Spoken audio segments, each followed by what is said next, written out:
Hi guys, நம்ம இப்போ பார்த்துட்டு இருக்கிறது ஆழிமலை சிவன் கோயில். இது கேரளா மாவட்டத்தில் திருவனந்தபுரத்தில் இருக்குங்க.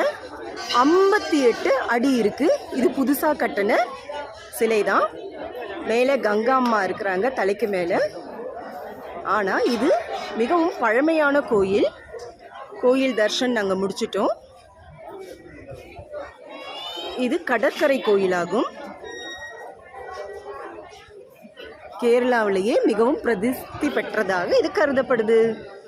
ஓம் நமக் சிவாயா.